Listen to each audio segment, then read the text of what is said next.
Another great weekend of football as we close in towards the end of the season. So much to watch from Liverpool going top of the table for about 3 hours, as we watch Grelish get showered with love at Leeds and Man City go back in front. Chelsea doing Lampard favors, trying to show the world that they weren't too dumb in appointing him when he was in charge there, with a much needed victory to make that relegation push, right?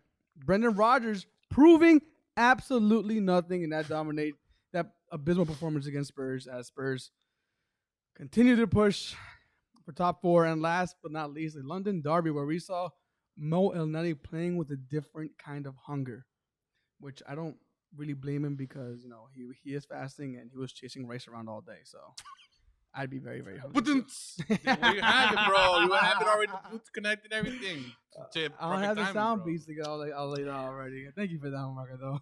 I got you, bro. I actually never thought of that one.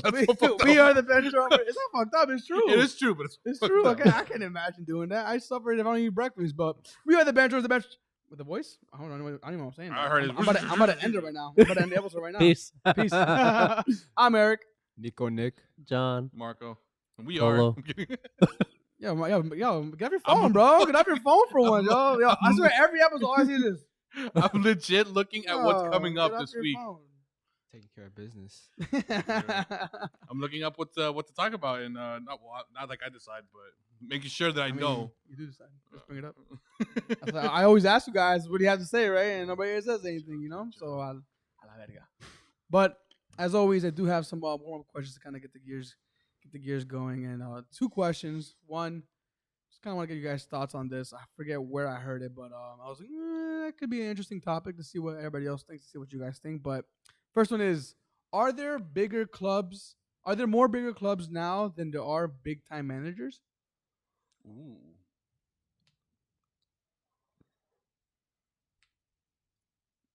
So,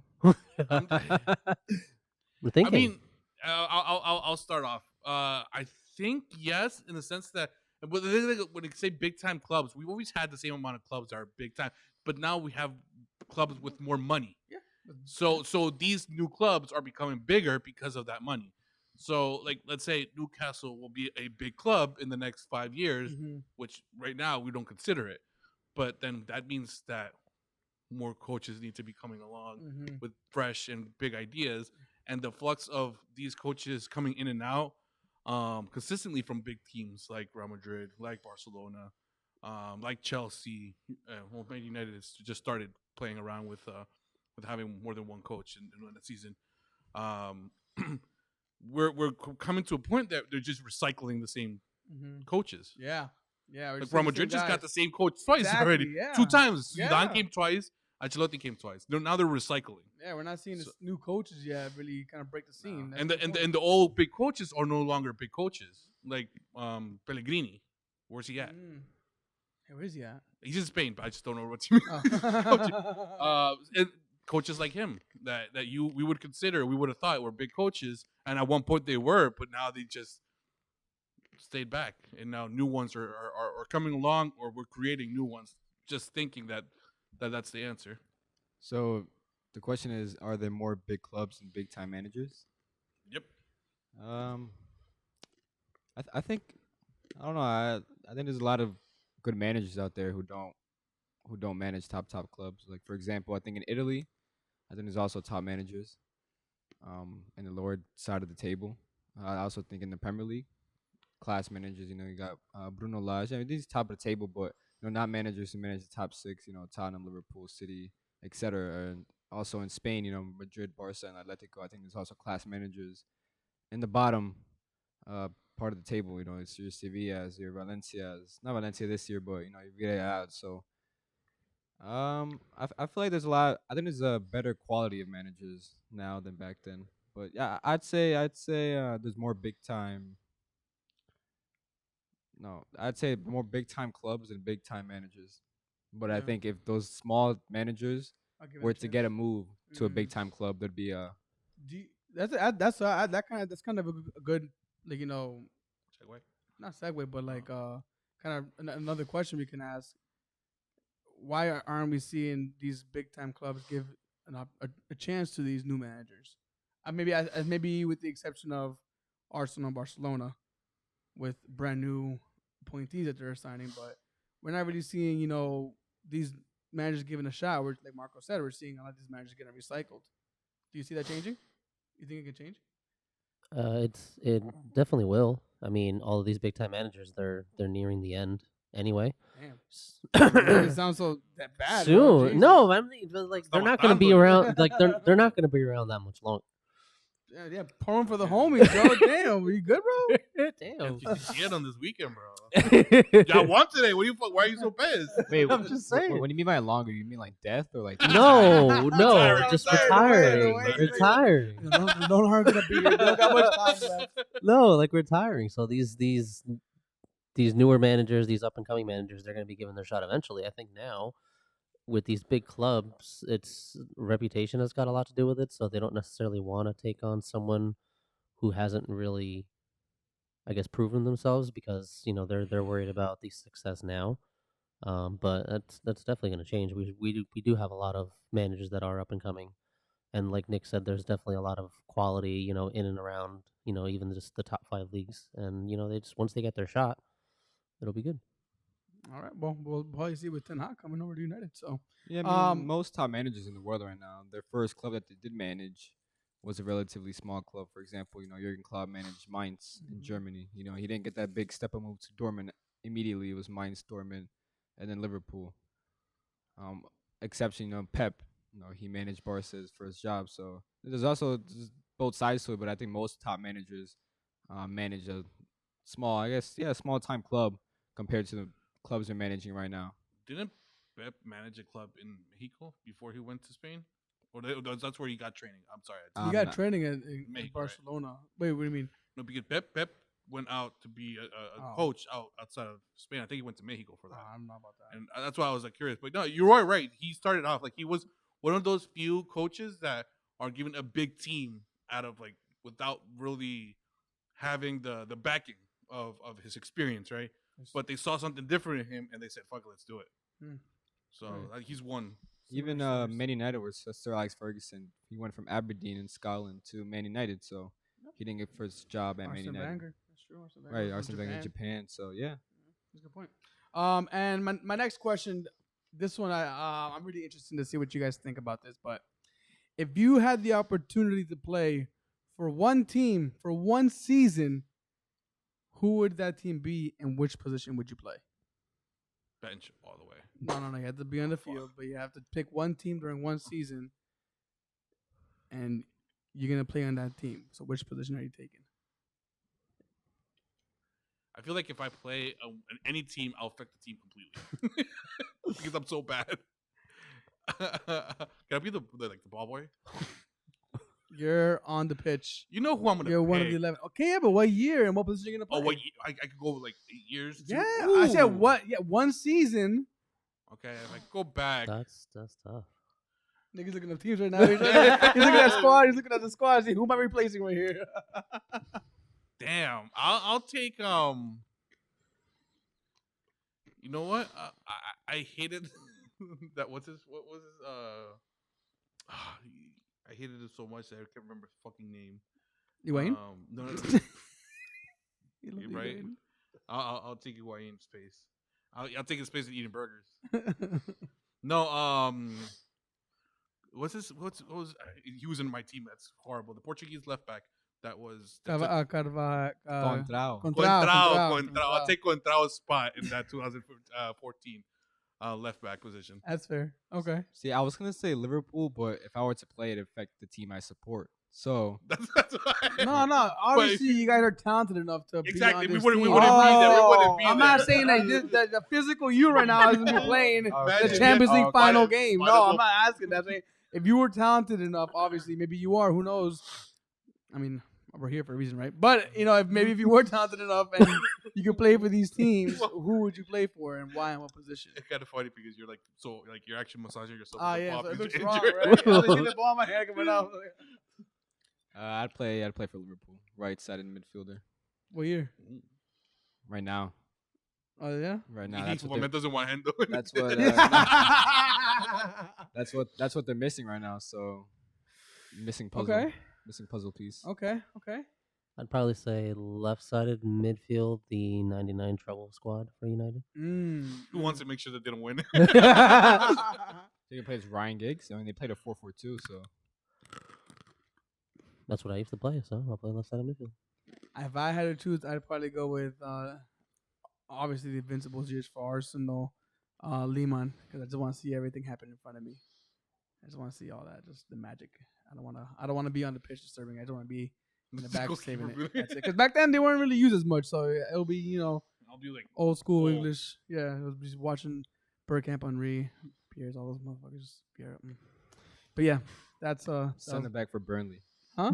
That'd be nice. For Burnley today. This year, not this bad. season, relegation, bro. That's intense, bro. That's intense, yeah, for real. All right. They've done better since Daisha's been gone. I mean, we're gonna talk about that. But if you guys have anything, what you guys want to, ask before we get to kickoff, Gucci, you good? Yeah, I think so. Kick it out. All right. I want to hear anything from you, Marco. All right. So, first game we got is Leeds versus Man City. Again, as I mentioned before, Grelish getting showered with love as the Leeds get dragged back into relegation battle. Man City go back on top after. Actually, I just completely fucking started from the wrong spot. My bad. There we go. Newcastle. I'm like, wait, why am I going? You might as well. First? You might as well continue. No, because it was all going sequential order, so that's why. So I digress. You guys didn't hear that. Newcastle 0, Liverpool 1. Keita first half goal enough to see off Newcastle, but I mean, I'm kind of impressed to see how much Newcastle have actually really improved since the appointee of Eddie Howe and the transfers they brought in, and they're top 10 now. Are you guys also impressed? And do you see a big improvement coming next season from them? Yeah, there will be a massive improvement just because I think they spent 93 million. I don't know if it's pounds, euros, or dollars this winter transfer window. They already improved so much, so they're gonna acquire better quality players, like we mentioned in the last video. So if they've already improved from relegation battle into, I think they're 9th place right now. Imagine a full 2 months of acquisitions that they're gonna get. They're gonna spend way more than 93, so they're gonna jump up a lot of places, a lot. Yeah, they've been fun to watch. I mean, before the Liverpool game, they were on a 6 or 7 game run where they just weren't losing, and all stems from just that one winter window, which normally you don't see much activity in a winter window. No. They came to play, and it's gonna be fun to see what happens overall in the summer. But they're definitely they're here to stay. I think. I am slightly disappointing. Not on the whole team, just Saint Maximino that he didn't go and do this to me. Someone. Milner. No, specifically Liverpool. No. We said specifically Milner because he's so old school that I think he would have gone 2 feet in. Yeah, he actually played really well. And yeah, it was funny because we discussed this in the last recording. Or I mentioned it, and then you specifically said if Milner was on the pitch, Milner would be one to take him out. So I think he learned his lessons. He made sure not to do it because he would have definitely walked away injured out of that one. Looking at the game after, I was kind of disappointed in Newcastle. Like, I know the result was a 1-0, but it was like pretty comfortable for Liverpool. Like I don't think Newcastle had a single chance. What I was surprised that you guys went like with full squad. I mean, up to a certain extent. And who else was That was Trent and Fabinho, Salah. Thiago, Trent, and Your Salah. midfield maybe was slightly different, but everything else was normal starting 11. Yeah, I think it was key because obviously Wednesday to Saturday in the afternoon in the UK is a huge short amount of time. So I think it was very key for Liverpool to get a result so they can rest these 4 players and then have them fresh for tomorrow for Villarreal. So I think after the game, I was pretty. It was a good performance. It should have been. I think Mane missed a couple chances. Jota. So the result was 1-0, but it really should have been like a 3 to 4-0. It was pretty comfortable. Correct me if I'm wrong, but did the extension get announced before or after the win? Jurgen Klopp? Yeah. It was last Thursday, so before. So before, right? Dude, it's crazy because I thought this was going to be 2024 was supposed to be out, right? Yeah. So given another 2 years, I thought this was going to be it for him, but seeing how good Liverpool continue to get, I mean, again, the quadruple is still possible, you can't count it out yet. they're still building around this team, and it's. Do you see any? What would be your expectations for Klopp given this new extension that he's given? So first of all, thank you to his wife Ula, because she was the one who really convinced him to stay. She was like, "Why would you want to leave this?" So, and the good thing about his contract is that it ends in 2026, but he has an option to extend. Yeah. But back to the thing, I think Klopp was starting to see kind of the new era of Liverpool players coming in.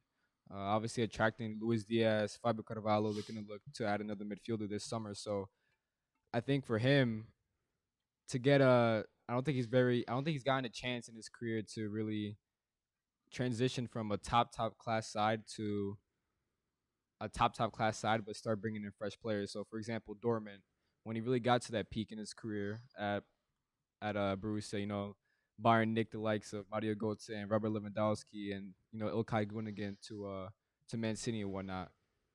Liverpool, he came in, transitioned all these best players like Van Dijk, Salah, Trent, etc.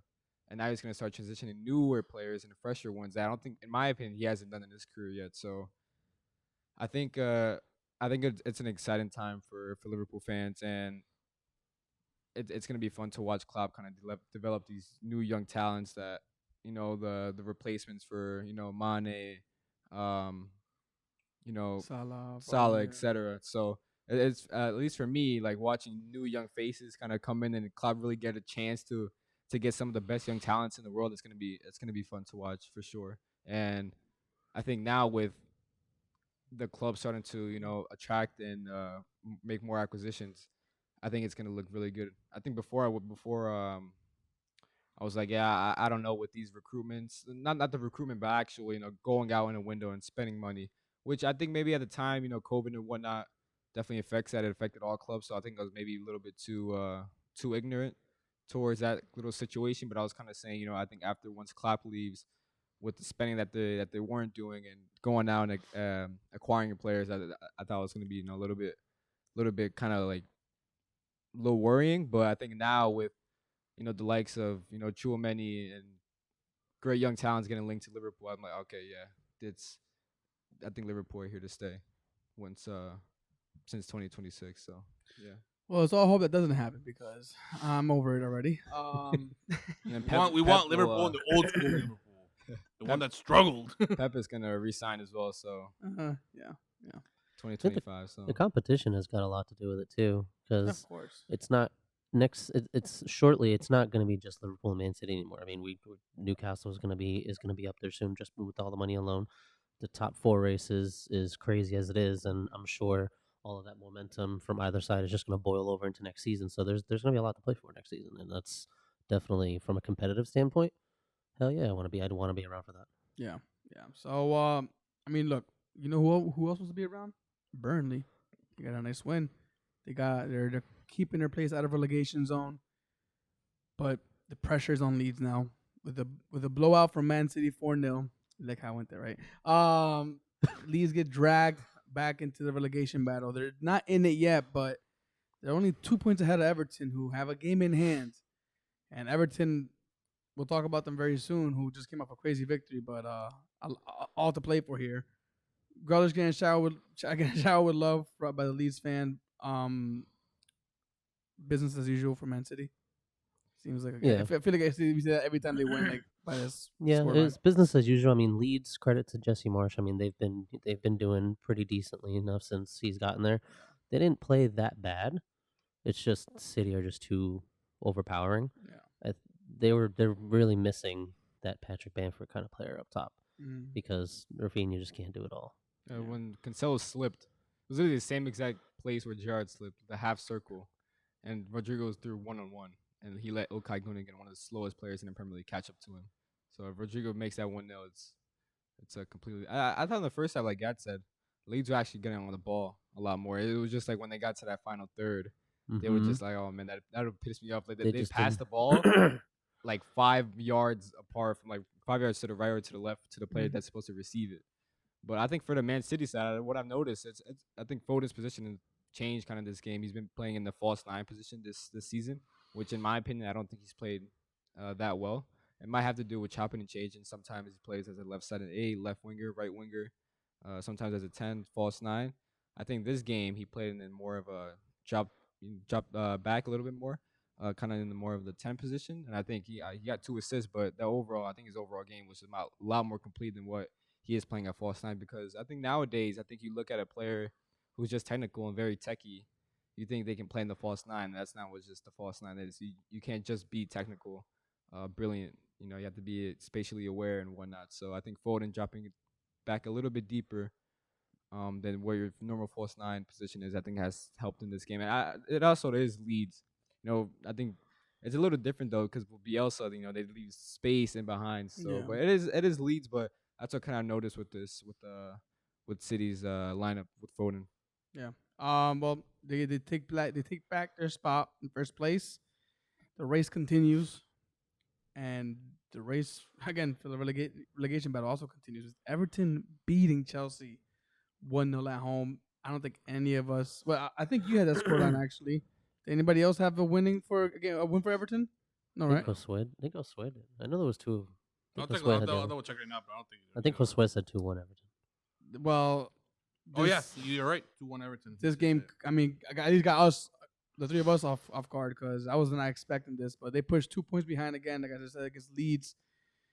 Pickford is, I think he's the man of the match. Besides Ray Charleston, he did get the goal, which I think he might be in trouble for that flare incident, for throwing it back into the stand. So yeah, he picked up a flare and decided it was a good idea to just toss it right back up. We'll see. And apparently, the FA is investigating it. So we'll see what comes out of that. But I mean, how big was Pickford in this game? He pretty much salvaged on the W here. He always has those kind of games every year where he's a very, when I look at him as a goalkeeper, he's very mobile. He's very quick, which I think really helps him a lot. Which he is a kind of a shorter goalkeeper in terms of height and obviously his arms and whatnot. But I mean, he's always been. I've always rated him somewhat, not very highly, but he's decent with the ball. Yeah, he's Everton level. He's Everton level. Relegation. He's Everton level. I wouldn't say he's like top 6, top 8 level. He's enough to be number 1 in England. Right. So I've always kind of rated Pickford, but yeah, this game was I kind of expected it. Everton had to win at some point, and Chelsea's record away at Goodison Park is absolutely horrendous. So I think for Everton and Lampard, I remember I was on Twitter the other day and I saw I didn't expect this. There's a lot of people who actually rate Lampard as a manager, which I replied to the guy. I was like, I've never seen someone on Twitter, football Twitter, really rate Lampard as a manager. I think a lot. As much as Lampard as a player is an absolute Chelsea legend. I think when I see a lot of Chelsea fans on Twitter, they kind of said, "Oh, Lampard this, Lampard that, right?" So, for example, last season Lampard was a manager. He still had the likes of Hakeem Ziyech, Timo Werner, Kai Havertz, Ben Chilwell. He didn't perform the best. Edouard Mendy, Thomas Tuchel comes in and wins the European Cup and gets him solid defensively. But I kind of took it in. I was like, the guy, if you look at it now, tactics and really look at it as overall, for example, you got top 4, 2019, 2020. There was a transfer ban the season prior, I believe. No Eden Hazard. He developed the likes Mason Mount, Reece James, Tammy Abraham, Fikayo Tomori, who's doing pretty well at AC Milan. So I think if you just look at him as a manager's overall CV, he's done decently. But I think for a side like Everton to really get him to the top, I don't think so. But that was an interesting take I heard because I've never seen anyone rate Lampard as a manager. So. Well, Lampard did get a very valuable win, and something that you mentioned just now is that kind of I have a question about is Tuchel can fix your defensive issues, right? But as of late, it's starting to kind of fall apart. Going into next season, do they have the right replacements coming in, or are they going to be in a rough situation defensively? This is my early prediction. I think they're going to be in the transition period next season. So what? Out of top 4? No, they'll be in top 4, but they won't challenge for the title many, all of us included, had them challenging for the league title this season. That's a nice transition period. Fuck. So, it's Chelsea Football Club. High standards. I think they're their most successful club in English since the 2000s, I believe. I wonder why. But yeah, I think they're gonna have a huge transition period. Obviously, losing the likes of Antonio Rudiger doesn't really matter, but Ashley Quetta, Marcos Alonso, even though they're not good enough, they're still losing players. So Season players. right, that back five, I think it was Marcos Alonso, which he won't play next season, even if he's still there, because obviously Ben Chilwell's going to be back. But Rudiger, Thiago Silva's 37, he'll be approaching 38. Question marks around Andreas Christensen going to Barca, and whether they can like really integrate their young talents. Conor Gallagher. I think they have some kid named Colwell. I forgot where he's on loan, but I think that's definitely when we're gonna do predictions, maybe August, July time. That's my prediction where Chelsea are gonna be in a transition period where they kind of just float third, fourth, and really try to acquire talent to really. It's interesting because I've said like Tuchel, I don't really consider him as good as a league manager as compared to what he is as a knockout manager. So I think next season will be very key if Chelsea are be able to be injury free, because this season they've had injuries with Reece James, Ben Chilwell, and obviously you don't win a league title because of wingbacks, but they're obviously a huge part to a team, particularly the way Chelsea play, the way they stretch a pitch and whatnot. So with their wingbacks, so I think next season for Thomas Tuchel, it's going to be really. I'd say there's going to be a transition period, but if Chelsea go out in this summer and obviously acquire the right players, it's going to be time for Tuchel to actually start grinding out results and challenging for a league title. Well, we'll see if they can even acquire new players. That's what I was going to ask: is are they even going to be able to? It's all going to I depend don't on know what what's happens going with on. this ownership. Probably. I feel like when owner talks, like it normally just doesn't. Well, this is different situations. These are uncharted territories where But they got bought, no? It's in the think process. so. Not yet. By that Swiss guy. The Swiss. I think it was two guys. It's in the process, but assuming that everything does go through, which it probably will, because the Premier League loves their money, so they probably will just take it and look the other way. Yeah, they're gonna have a busy transfer window, but yeah, that academy they have just keeps feeding them players so that they keep using and picking at them. So they're pretty well stacked, you'd assume, right? Yeah. Spurs 3-1 against Leicester. Fucking Leicester, man, they're just so annoying. But it was a Sun show with the assist of Kulusevski. This guy came into the team and has meshed into the front three, just like kind of like how Luis Diaz went into the Liverpool front three, just kind of meshed right in. I was hoping Leicester would have some kind of response to this, but Spurs just kind of dominated most of the game. One moment of just turning off for a second, and Iheanacho got the goal, but it was a Spurs show. That Kulusevski's kind of, man, like That was so good. Yeah, I think, in my opinion, if they never had signed him, I think they wouldn't be challenging for No. top 4 right now. I think he's currently on 8 assists. So I didn't know much about him, but what I did know a tad bit about him when he was going to join Tottenham is that he's very creative on the ball. He looks to play make. Yeah, he's not the best of goal scorers, obviously, but what we've seen right now is he's been able to really unlock the likes of Kane and Heung-min Son. Because I've said in the past, like Spurs sides between like 2015, 2018, they've obviously had Harry Kane and Heung-min Son in the front three, and obviously Dele Alli behind them. But in that front three, they've always kind of been Kane and Son and then +1. So now they really have that one extra player who is not the same exact profile as Harry Kane and Heung-min Son, who are some of the best ball strikers and goal scorers in the world, but a completely different profile, but that complements them. So that sign of Kulusevski is incredible. And obviously Bentancur, which I was like, who I knew him, but like I didn't think. I look at him as like one of those like players who come in from like a foreign league into the Premier League, and they play all right. But I think this side he's provided and added some technical assurance that Tottenham have never had. I think they had in Dombele. They have it in Højbjerg, but obviously in past years, their midfield three has been kind of shaky on the ball, and Bentancur kind of adds that quality and that assurance that they need.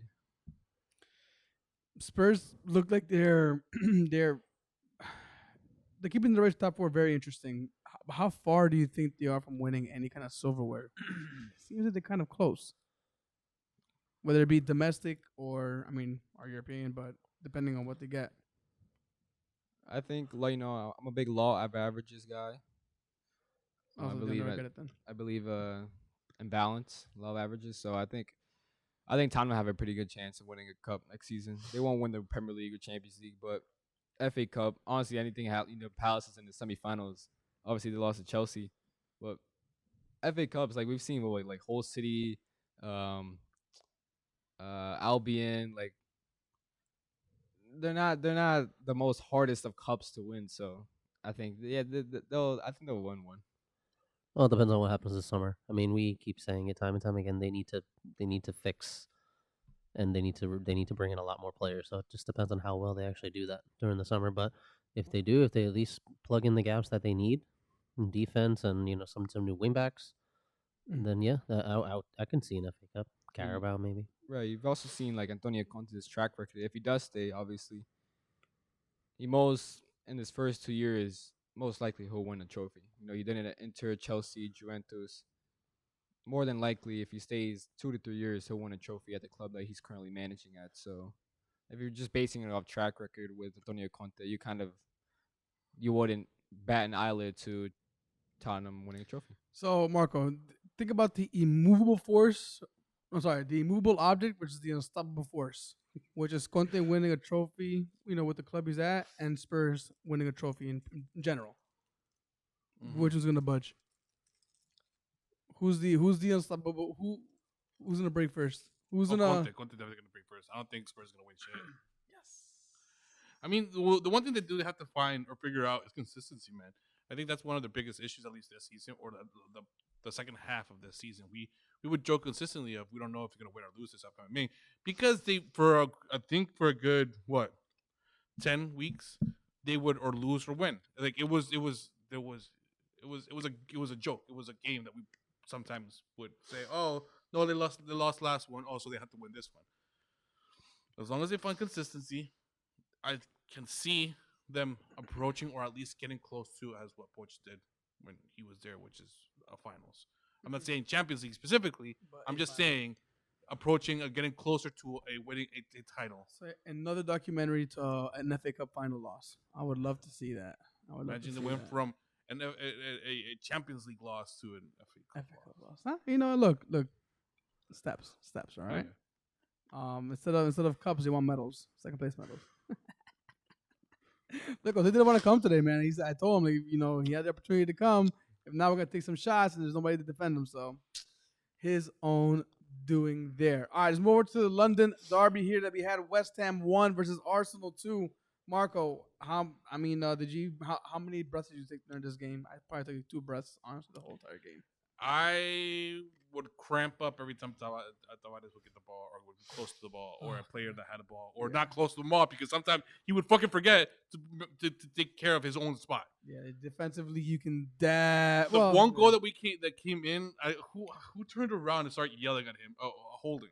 The goal that they scored is Tavares didn't pressure fast enough.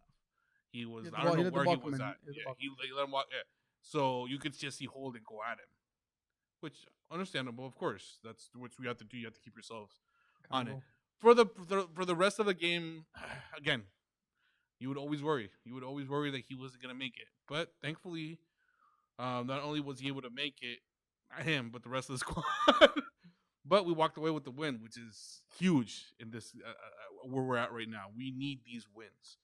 And overall, the performance, in my opinion, was pretty good. I enjoyed the game. As much as I said, I cramped up every time Tavares would touch the ball or not get close enough to the ball. The rest of the team, in my eyes, did a solid or above average job. You were mentioning it, and then at the beginning, I say keep him until the end of the season, right there where he's at. Yeah, I mean, assuming he probably doesn't come back from injury, but. I'm not as optimistic as you were. I mean, I'm extremely happy we got the W. I don't think that was a good performance from either team, though. I think it was kind of bad overall, and I think I said it best. We won ugly. We didn't really create much besides Nketiah's shots, and our goals came from set pieces. So that's where the improvement is our set pieces. We see we're not conceding as much, but now that's another option for us to get more goals from. So if we're not playing good on the pitch, which we really weren't, because a lot of our passes just off. Shaka was very. He wasn't hitting his passes like he usually does. I'm not coming on him. I'm just saying like it wasn't his average game as of late. But just a lot of miscued passes. Gabriel, Magalhaes, not Martinelli. Although he got the goal, defensively, he's on and off for me. There's days where he just looks so solid, and there's other days where it's like he could have done a little bit better. It's just he hasn't found that like level of consistency defensively, like Van Dijk, for example, where he just every game he just dominates. So granted, he's still young, so there's still time to go. I never really felt like Odegaard got into it really, but he was very influential as far as kind of controlling the pace of the game, defensively putting in the effort. Martinelli, the reason why I think we were able to stay in the game is because Martinelli's off the ball work rate was protecting Nuno so much, and the fact that he was always back there helping defend, keeping cutting off the passing lanes and making sure that there was no triangles built around Nuno really helped them out in the sense that we weren't completely overloaded on that side every game, the whole game. But yeah, Nuno is defensively, man. It's worrisome how much he switches off. No, how consistently he's off defensively. Attack wise, but even attack wise, like he attacks too much. His final third choices are questionable because sometimes I feel like it's like the other side just hugging the post and waiting for the ball to come to him, bro. He always has a simple cutback, and he'd have like maybe 2 or 3 more assists this season if he would just do those like simple cutbacks. But he's not goes for the shot and then fucking kills a bird in the sky. He's like fucking hell. But West Ham, you could tell they were a little tired. They have Europa to fight for. It was a good game overall in the sense that we won 2-1. But yeah, it was I was nervous the entire game. This definitely wasn't a game to not be nervous on because anything can happen. Mostly with West Ham, we've seen it in the past. It was a close result. But I mean, again, I'm the optimistic between us two, so I try to look at the bright side, and I try to enjoy at least these wins. I enjoy it. I know you do. Doesn't sound like it. No, you do. But again, I'm the optimistic one. I feel like I'd rather see the good in it. You see the technical, and then you're like you judge it a little bit more because your knowledge of the game. Mine isn't as good. So I like to see the flowers in the game. And this one was a good one. Did you see the Ramsdale Holding interview afterwards? It was Holding's first Premier League goal for his Arsenal career, and Ramsdale was like, "It only took 6 years and a brand new hairline." I was gonna ask you, did he get because he of was course. bald not too long Him ago. and Gabriel. It was it wasn't Arsenal 2, West Ham 1. It was Turkey 2, West Ham 1. And if you understand, Turkey is where you get the hair transplants. So that's why, because Gabriel Magalhaes also got a goal, and he also got a.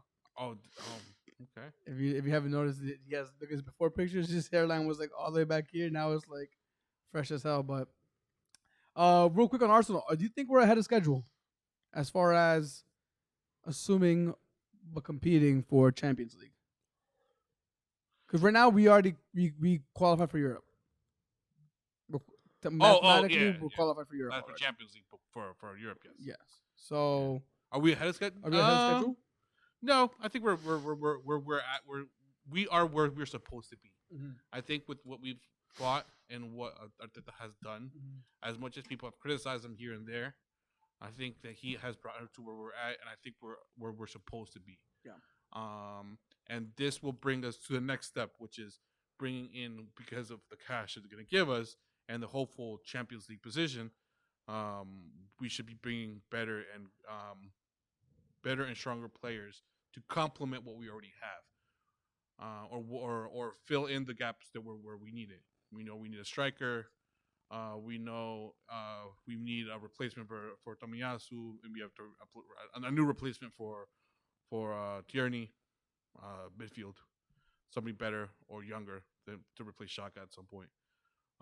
Same thing for Party, but yeah, small things, and this is the right step in the right direction. Anything you guys want to bring up? I know we talked about Arsenal. I think you guys are behind schedule. Oh shit! Fuck you, for bitch. top 4. Oh. And I Tell only us say why. that because you guys don't have the easiest schedule to end the season. So those losses a couple weeks ago to Brighton and to what was the other one, Crystal Palace, right? So I think Brian, Crystal Palace, and So there was the- 3 losses on bounce. Southampton. Southampton. in yes. Southampton. So just those matches alone, just because of how crucial this back end of the season is for you guys, I think that's what's making it. Obviously, that's what's making the top 4 race so much more interesting. So that's why I feel you guys are slightly behind schedule because those were game. I mean, yes, granted, this was a tired West Ham because they did fall behind in Europe, so now they have Let me- even more work to do. But What did you predict before in the beginning of the season where Arsenal would end? I don't remember. Not top 4. So, by your prediction, we're ahead of supposed to- schedule. So you just contradicted yourself. Well, won't. Well, right now, Nah, but it changes throughout the season, Yeah. of course. No, I see what you're saying. No, yeah. I was thinking about it the other day. If we would have won those 3 games on the bounce, we would have been ahead of Chelsea right now. you guys would be My prediction would have been comfortably. right. You guys would have been comfortably We would have been in top 4. comfortably, yeah, man. We would have, but I didn't account for the Chelsea win. The United game was an iffy one because it's United. You can never exclude you guys. And away at West Ham, it's not an easy game to go to. So yeah, to your point, if we would have won those 3 games, you would have definitely had Champions League on the wraps by now. I'm not gonna lie, we still have a chance to be above Chelsea. We do, but We have to I expect think them we to have a lose one, harder but yeah. run coming into the end of the season. Even though Spurs have Liverpool to play, which I think that's gonna be a great game as well. We also have Leeds again, who are fighting relegation. We also have Everton at the very end of the season, and depending on how the results go from now until then, that's gonna be another crazy game. And then we have the London Darby to play for.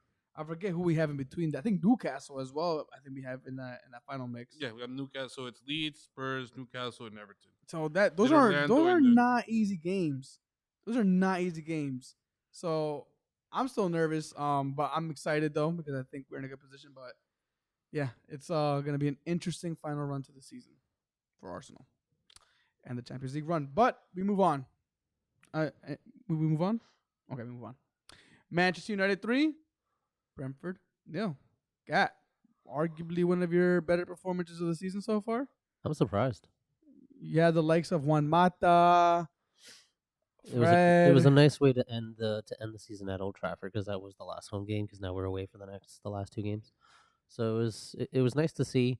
I was completely shocked that was happening just because the way we've defended all season, and there was a stat that they showed that did worry me that in the last I think it was the last 5 Christian Eriksen starts, Brentford are unbeaten. I think like 4 wins and a draw or something like that. So just the way he's been playing and the way the shambles of a defense that we've been showing, I did not expect a clean sheet at all. I fully expected. I think I predicted 2-2 or something like that. I definitely thought there would be more goals, but we played pretty well, pretty decent. So it was nice to see De Gea again keeping the clean sheet for us. There was definitely quite a few moments where they definitely needed and deserved some goals. So he definitely bailed us out. You see again? Hmm? Again? What? Clean sheet? No, Oh, I just said again. Clean sheet. no, De Gea bailing us out again. Oh. So it was nice to see. It was definitely a shock, but it was. I mean, it's you never know what team is gonna show up. Well, Bruno definitely showed up and shut us up today, as did Varane. I think he heard the podcast last week and was like, "Yo, these motherfuckers calling Maguire? Nah, let me score a goal I'm real so quick." happy he finally got his goal. I'm so happy. So now hopefully that confidence stays there into next season and things work I out. think Fernandes should have scored that penalty that Ronaldo scored. I'm just saying. We should have taken it as well. Oh, Ronaldo. Yeah, Ronaldo proving to everybody why he should just take it. Well, we knew why he didn't take it. There was last another time, stat on Ronaldo. I think he has scored the last 9 out of 11 goals. dude, he is insanely good right now. Like he is sharp right now. And We would be insanely close to relegation if it wasn't for him.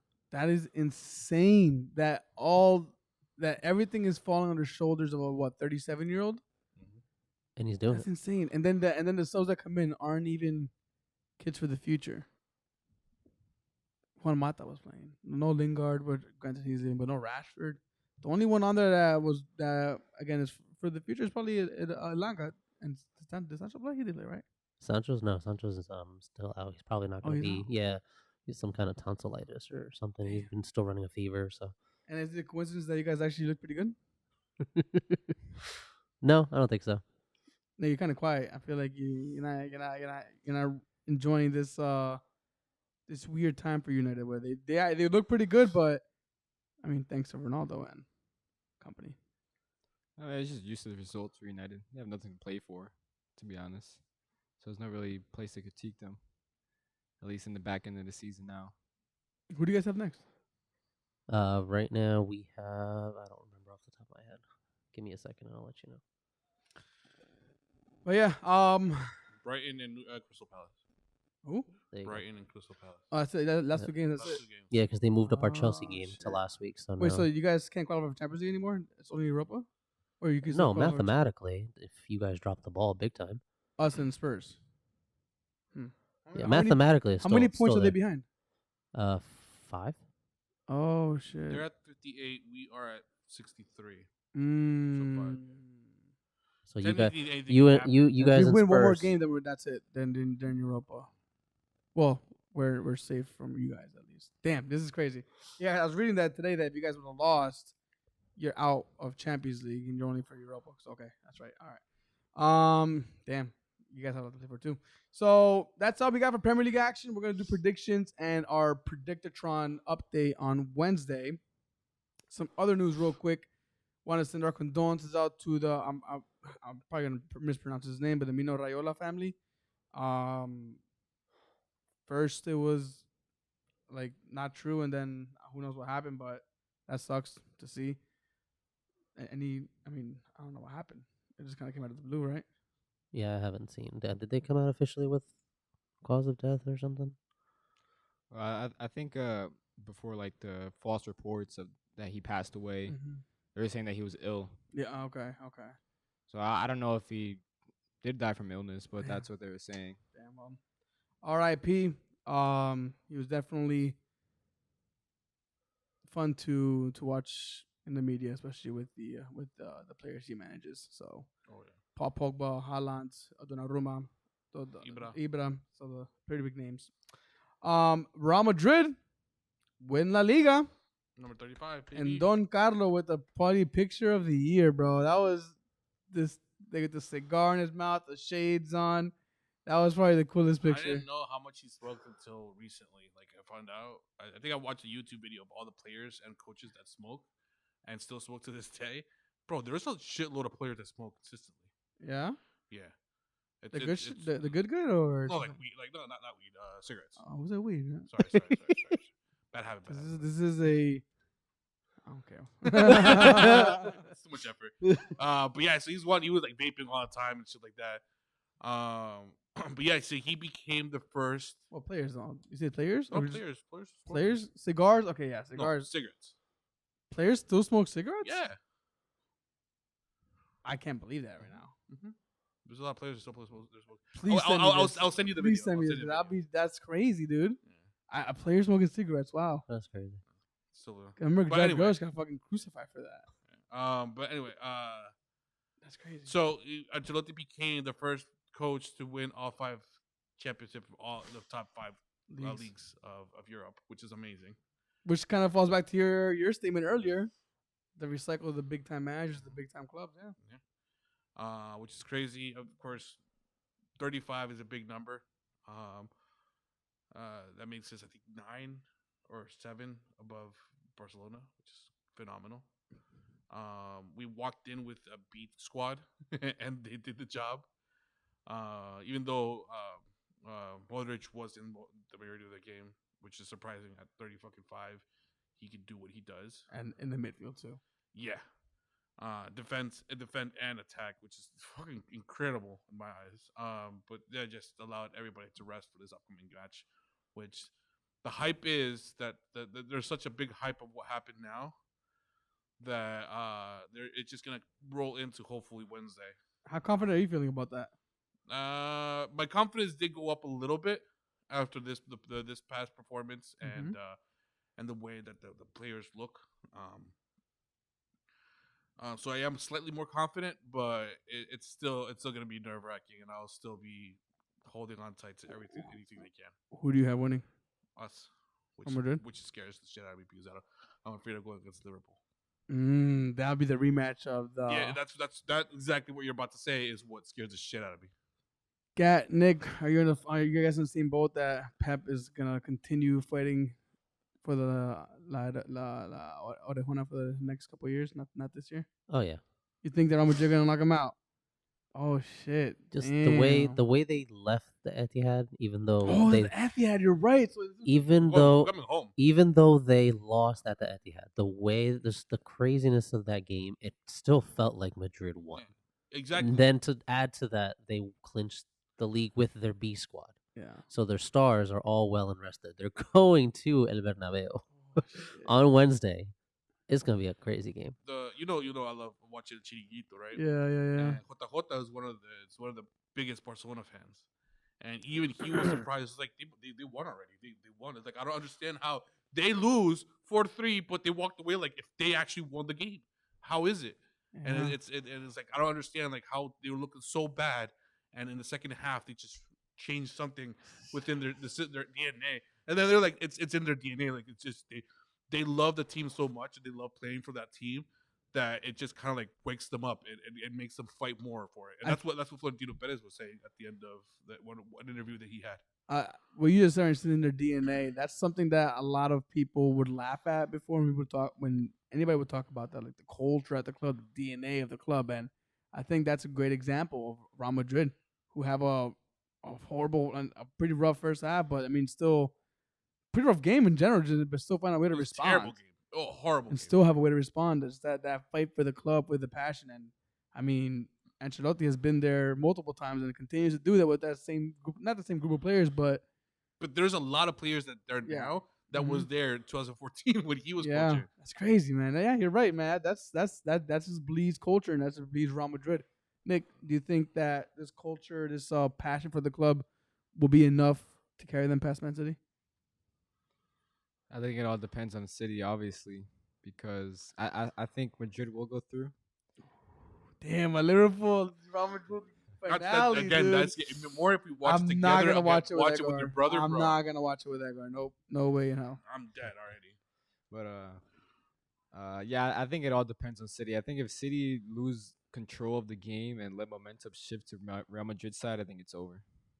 I think Real Madrid these past couple years, well, not past couple years, but they're like you said, DNA and culture of the club, like that Bernabeu magic.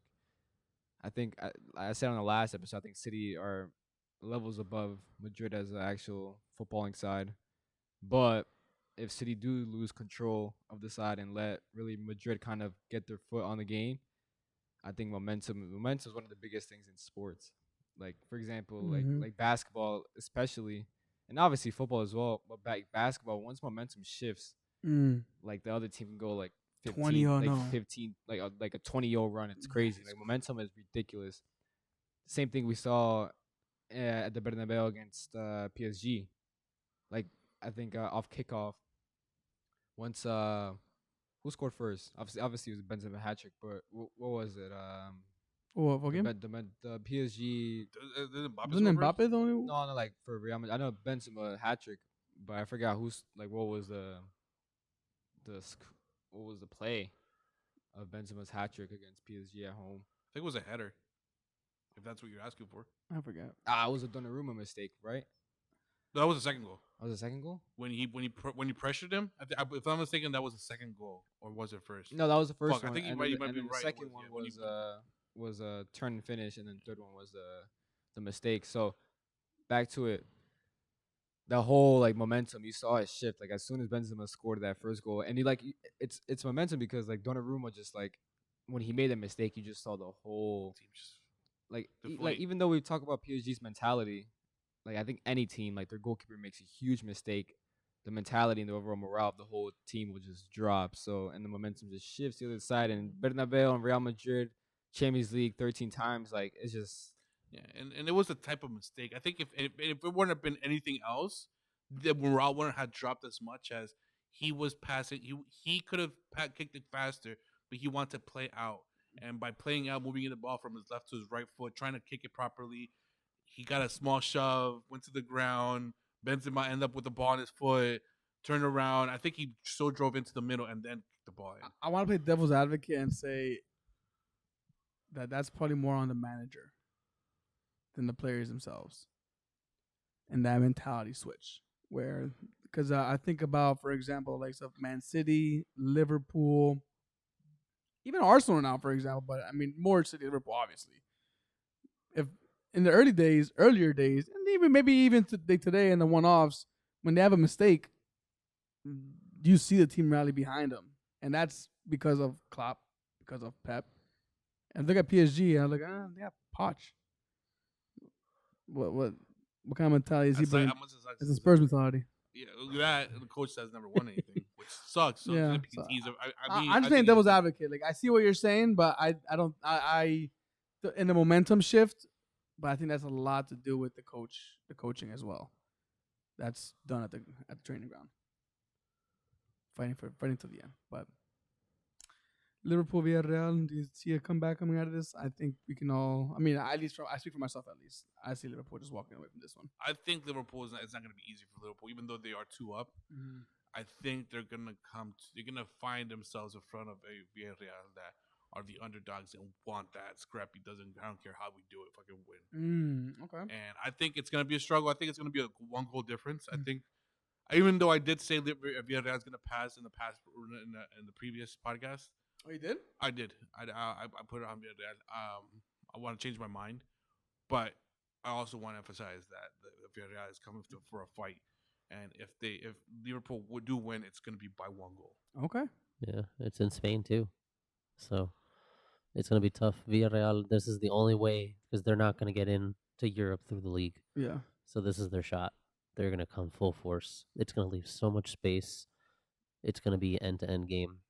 But I still think Liverpool have what it takes. Just being 2-0 up, they're going to be able to sit back enough to absorb it, and then just over the top to Diaz or Salah. That's it. Money-wise and viewership, it's best for it to be a Man City, Liverpool, or a Real Madrid. I think even better, Real Madrid, Liverpool finale. You think the Real Madrid, Liverpool would be better? Yeah, than City, Liverpool. I think so. Really? I think it's because of what happened the previous time. What is I mean, in my eyes, is bigger than, I believe you guys, when you won your title, you beat Man City, right? Like Champions League? Yeah. No, Spurs. it's Tottenham. Oh, Spurs. Okay. So, Man City lost to Chelsea. Last season. Last season, Yes. last year, yeah. Okay, so there hasn't been an actual conflict besides from Pep. I would go Liverpool, Man City. Honestly. Really? I don't think that'd be just because it's a rivalry in the league. Because everything surrounding the conversation between Liverpool and Man City right now, they're fighting for the league. Liverpool have the quadruple, and it could be Liverpool, Man City in the final. While Real Madrid, they won the league, but we all know that they're not in the best possible form either. So it's like they got there just because of pure grit. I do agree, but I also feel like the fandom of Liverpool are still pissed at what happened to Salah on that match. Are you still pissed? I'm still on that match. I mean, Liverpool. Well, that's one person, but if you ask your brother, if you ask Maggar, he hates fucking Ramos, but he's no longer there, so who cares? I mean, but just because of that, I feel like it's a better viewing. But if I were to choose the better finale, I would go with the Man City just to have a brand new Champions League winner, because Liverpool has won it. Real Madrid has won it 13 times already. You want to see Man City? I want to see Man City or Villarreal having a new team. I agree with you because it gives me hope as an Arsenal fan that one day it'll happen. Exactly. When was the last time we saw a brand new team win something? Leicester City, yes, maybe. Well, no, it's not Champions League. It's been fucking forever. Chelsea 2012. Fucking forever. 10 years ago. 10 years. 10 years ago, yeah. Man City Villarreal. I'm not saying it's a better game. I'm saying it would be nice to see just so that somebody new walks away with the trophy. Niggas like seeing hate you right now. I understand the Man City part, but why would you want Villarreal? Like, why not? Because whoever wins, Man City was slapped in like 4-0. I don't know. I don't think so. Once you get to that stage, I don't think anybody can confirm 4-0. Well, Madrid. Madrid's two Champions League finals wins with 4-1. So there's definitely been some stabs, but either way, I'd say Man City Liverpool would be a bigger Champions League final. I think they're the two best footballing sides in the world right now. Yeah. I think it'd generally be a 50-50 split. Well, what would you want to see, Gat? What final would you want to see? Madrid, Liverpool. Madrid, Liverpool. Well, he's a Madrid Oh, I don't fan, want to so- see Roger. I would prefer a Madrid Villarreal match. To be honest with you, Wow, I don't but want to that's see not Liverpool happening. one, but that's not happening. So you have to go with the realistic side. Is Well, you what just of said Man these City, two? Villarreal. Huh? You just said Man City, Villarreal. I would like to see it for that. Fuck you, man. No. I'm. If Real Madrid 2 pass, like I said, I'm shitting myself already because of the thought of going against Liverpool. You already sound like you're giving in. I'm not. I'm just saying I'm shitting myself. Well, Doesn't mean I'm not gonna support them or anything like that. we got some Champions League matches coming up. We will be back on Wednesday. Do you guys have anything else that you want to kind of get off your chest? Anything you want to mention up? Bring up? I'm not looking at just yes or no. I'm good. So I want to ask you guys this: What's up? would you rather have 2 Champions Leagues and 1 Premier League title, or 4 Premier Leagues? Wait, what'd you say? Say it again? Would you rather have 2 Champions Leagues and 1 Premier League title, or 4 Premier Leagues? Why are you asking this? Is it just kind of like a sign off for clap? It's because it's what Is they it- is would a rather situation go of against. Pep I'm and seeing You because get for it. me, what's harder? I think 4 Premier Leagues is harder. yeah. But I think what looks better is Consistency. 2 Champions Leagues Yeah, and 1 Premier League. I think we kind of had a similar conversation in the past, but yeah, I'd agree with that. I'd probably say the Champions Leagues and the Premier League. Everybody wants that European glory. You're the best in Europe at that point. Being the best of the league versus the best of Europe. You don't have to be the best in league to be the best in Europe. Chelsea. So I go with and I will forever go Champions League. Yeah, Champions League. I think, like I said, I think it's if you're basing it off what's more difficult. I think winning a Premier League is harder than winning a Champions League. Because that's longevity and Yeah. consistency. It's hard for any club to maintain. Yeah, so that'd be 4 Premier League titles in 5 years. So obviously that's incredible. It's insane. It's So, insane. but I think what looks better on a resume or CV or footballing legacy, I think 2 Champions Leagues, 1 Premier League title. Because obviously, I think for me, like around the world football, like everyone follows the Champions League. You know Yeah, what of I mean? course. So I think in terms of just like I said, footballing legacy. Well, Because Champions League is the idea, the best of the best. yeah. So when you win that, it's like, oh, I beat the best. As when you win the league, it's like, oh, okay, yeah, you're the best of the league, but you always want to be better than everybody else. So when you win Champions League, I'm better than all of them. How many times have we not heard like players be like, oh, they won it all, but Champions League. We've heard it one too many times, or even players themselves like, yeah, bro. In interviews, yeah, the one thing I was never able to get was the Champions League, and that's the one thing that I have. I'll trade 5 out of the 20 league titles that I have for that one Champions League, which I never was able to get. I think with English sides as well. I think I've always had this opinion that a lot of Premier League sides and Premier League players have always kind of flopped in Europe. Teams and players. So, like for example, Eden Hazard, he has 1 knockout non-penalty goal in his whole career, and he's one of the best players in the Premier League. I still rate him very highly though, but I think a lot of Premier League players who made their legacy and some of the GOATs of the Premier League, I think when it actually came to performing in the Champions League and in Europe, I think they kind of just folded. Where like if you look at Spain and Italy, they both kind of held that consistency in the league and Europe. Now with the Premier League in England at times, because like for example, Sir Alex Ferguson managed Manchester United for I think it's 27 years. 27 years, 13 Premier League titles, only 2 European Cups. Although he did make 4 finals, and 2 of them were arguably the best side of all time in Barcelona 09 and Barcelona 2011. But I think for Premier League sides, if you have a Champions League like side on you, like that record on you, I think it looks humongous. Like I said, on the rest of the world.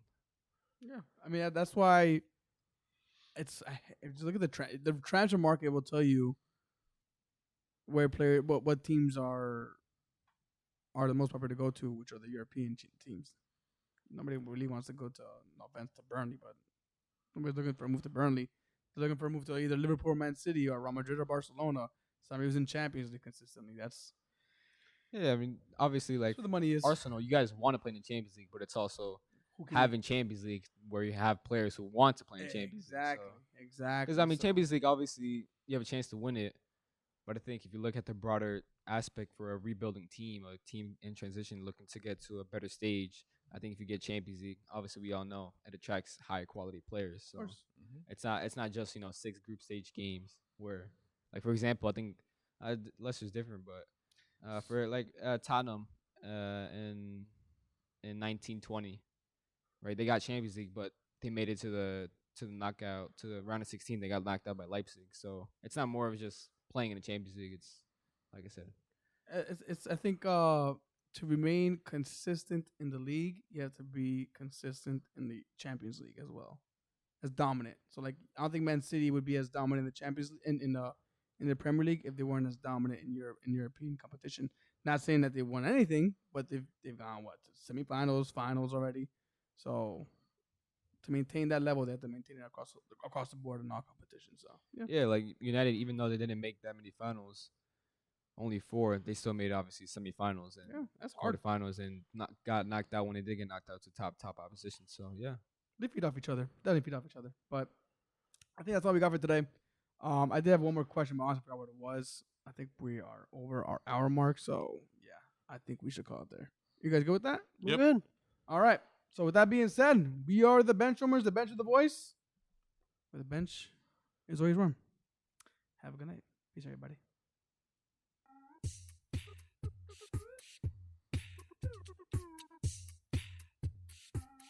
Did you do an intro?